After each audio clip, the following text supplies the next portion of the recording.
Movie की starting एक 16 साल की लड़की ऐना से होती है जो कि जेल में दिखाई जाती है, जिसको अपने ही फादर के मर्डर के चार्ज में सजा हुई है, जहां हर कोई उसका फायदा उठाना चाहता है, जो कि बेइंतहा खूबसूरत भी है ऐना। जिससे बचने के लिए वो क्या क्या करेगी, उसके लिए आपको एक्सप्लेनेशन पूरा देखना होगा। तो चलिए स्टार्ट करते हैं आज का एक्सप्लेनेशन। ऐना जो कि अपने रूम में बैठी हुई है और वो गिटार बजा रही है, जहाँ पर रॉबर्ट जो कि ड्रिंक किए हुए है ऐना का फादर आता है और उसके कमरे में उसे बहुत ज्यादा मारता है और उसके साथ में जबरदस्ती फिजिकली होने की कोशिश करता है। उस दौरान ऐना अपने बचाव के लिए रॉबर्ट को धक्का दे देती है और रॉबर्ट दूर जाकर के किसी ऐसी धारदार चीज पर गिरता है कि उसका गला कट जाता है और उसकी वही ऑन स्पॉट डेथ भी हो जाती है।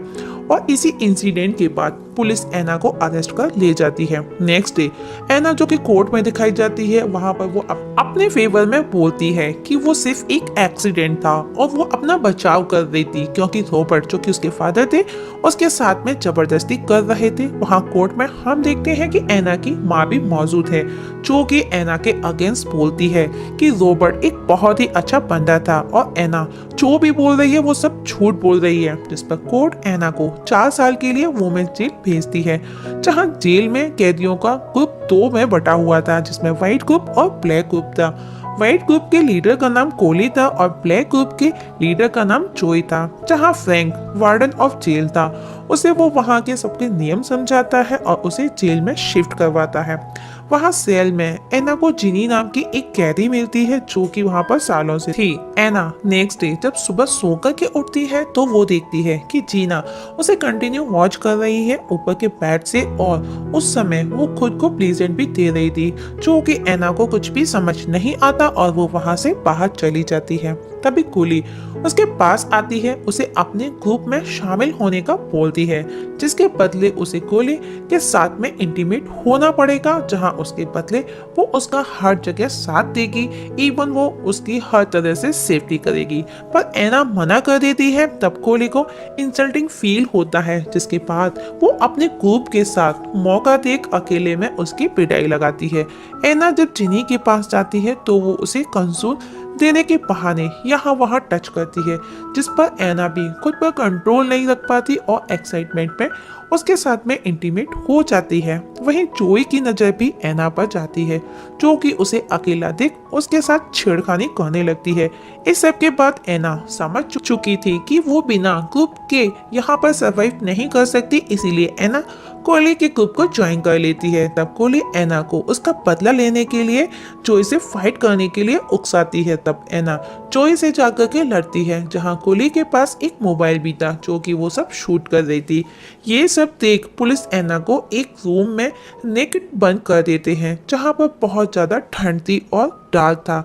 नेक्स्ट डे फ्रैंक वार्डन ऐना से कहता है, अगर तुम वहां से आज़ादी चाहती हो तो उसे उसके साथ में फिजिकली रिलेशन बनाना होगा।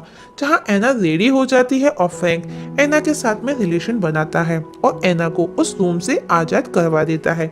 इसके बाद जब ऐना अपने सेल में आती है तो कोली उसे ड्रग्स देकर उसके साथ में फिजिकली रिलेशन बनाती है। नेक्स्ट डे जोई जब ऐना से बदला लेने आती है तो वहां कोली के ग्रुप की लड़कियां भी आ जाती है और वहां पर दोनों ग्रुप के बीच में जबरदस्त वाली फाइट होती है, जहां फ्रैंक वापस ऐना को ही ब्लेम करता है और उसे ब्लैकमेल कर उसके साथ में फिजिकली रिलेशन बनाता है और साथ भी उसे ये भी कहता है कि नेक्स्ट टाइम वो उसे माफ नहीं करेगा। ऐना जो कि अब इस सब से वो बहुत ज्यादा परेशान हो चुकी थी, अब वो ऐसा ड्रग्स लेती है जिससे कुछ ही दिनों में उसकी डेथ भी हो सकती है, जिस पर कोली ऐना को समझाती है, लेकिन ऐना उसकी बात नहीं मानती, जिस पर कोली उसे अपने ग्रुप से निकाल देती है।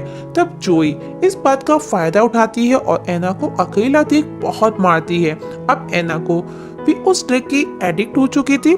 जब ऐना वापस वो नशा करती है तो कोली उसे मारती है। तभी वहां पर फ्रैंक आ जाता है। ये देख ऐना खुद को मारने की धमकी देने लगती है, जो कि उसने कुछ धारदार हाथ में लिया हुआ था। तब एक ऑफिसर उसके हाथ से वो मौका देख छीन लेता है और फ्रैंक उस पर बहुत गुस्सा करता है, जिस पर वो उसे वापस से उसी टॉर्चर रूम में बंद कर देता है, वो भी नेकेड, जिस वजह से ऐना बहुत ज्यादा डिस्टर्ब हो जाती है। एक दिन जब उसे खाने की प्लेट दी जाती है, ऐना खाना खाकर उस खाने की प्लेट को तोड़कर उससे अपनी कलाई कट कर लेती है, जिसे एक ऑफिसर सही समय पर देख लेता है और एना बच जाती है। जब एना की आंख खुलती है तो वो खुद को एक चेयर से बंधा हुआ पाती है और एक डॉक्टर उसके सामने है और वो उससे कुछ पूछ रही है, जहां पर हम देखते हैं कि वो ठीक से डॉक्टर को रेस्पॉन्स नहीं देती क्योंकि वो टोटली डिस्टर्ब है। और उसके बाद एना को उस टॉर्चर रूम से बाहर निकाल दिया जाता है। तब एना एक दिन अपने हाथ को स्क्रैच कर टैटू रिमूव करती है जो कि कोली के ग्रुप का था। तब नाइट को कोली आती है तो वो देखती है कि वो टैटू एना ने रिमूव कर दिया है, जिस पर कोली एना पर इतना गुस्सा करती है कि चाकू से एना का गाल कट कर देती है। जिसके बाद एना को हॉस्पिटलाइज किया जाता है, जहां पर फ्रैंक उसके पास आता है और एना को यहाँ वहाँ टच करता है, जो कि डॉक्टर वहाँ खड़ी ये सब देख रही थी। वो सब समझ जाती है और एना से फ्रैंक के बारे में पूछती है। एना कहती है डॉक्टर को फ्रैंक का सब कुछ सच बता देती है, जिसके बाद डॉक्टर फ्रैंक के पास जाती है जो कि सीसीटीवी के थ्रू सब देख रहा था। जहां डॉक्टर पहुंचती है तो वो उसे उसकी करतूतों का सबको बताने का बोलकर उसके ऑफिस जाने का बोलती है, जहां हॉस्पिटल में ही फ्रैंक उसे मरवा देता है। हम देखते हैं कि हर साल सेल में एक इवेंट होता है जिसमें कोई भी पार्टिसिपेट कर सकता है। तब फ्रैंक एना के पास आता है और एना को भी पार्टिसिपेट करने का बोलता है, क्योंकि एना वायलिन बहुत ही अच्छा बजाती थी और कहता है अगर तुम ये नहीं करोगी तो वो उसे डॉक्टर के मर्डर के लिए चार्ज करेगा और उसे और ज़्यादा सज़ा हो जाएगी, और हाँ अगर करती हो तो वो उसकी जल्दी से जल्दी रिहाई करवा देगा। इस वजह से एना भी रेडी हो जाती है, जिसके बाद फ्रैंक वापस एना के साथ फिजिकली रिलेशन बनाता है। इवेंट के बाद एना जिनी मीन्स अपने सेल्फ पार्टनर को बताती है फ्रैंक की सारी बातें, जिस पर चीनी कहती है उसको तुम्हारी रिहाई से क्या फ़ायदा, उसे तुम्हारे यहाँ सेल में रहने से फ़ायदा है। और एना अब सब समझ जाती है। तब एना कोली के पास जाकर उससे हेल्प मांगती है फ्रैंक को फंसाने का, जिस पर फ्रैंक को फंसता देख एना के लिए वो रेडी हो जाती है और अपना मोबाइल निकालकर वो उसे दे देती है। तब एक दिन फ्रैंक एना के साथ में ज़बरदस्ती इंटीमेट होता है तो एना उसका वीडियो बना लेती है। कुछ दिन बाद एक मीटिंग बुलाई जाती है जिसमें कुछ कैदियों की रिहाई को लेकर के वो मीटिंग थी, जहां एना का भी टॉपिक होता है, जहां पर फ्रैंक एना के अगेंस्ट बोलता है जो कि जिनी ने एना को कहा था वो अभी प्रूफ हो रहा था। वो कहता है कि एना की रिहाई अभी नहीं होनी चाहिए, जिस पर एना वो वीडियो निकाल वहाँ मीटिंग में सभी लोगों को दिखाती है, जिसे देख फ्रैंक को अरेस्ट कर लिया जाता है और एना की जल्द से जल्द रिहाई की मांग की जाती है। और हम देखते हैं कि इस तरह से एना उस जेल से आज़ाद हो जाती है। और दोस्तों मूवी यहाँ पर ख़त्म हो जाती है।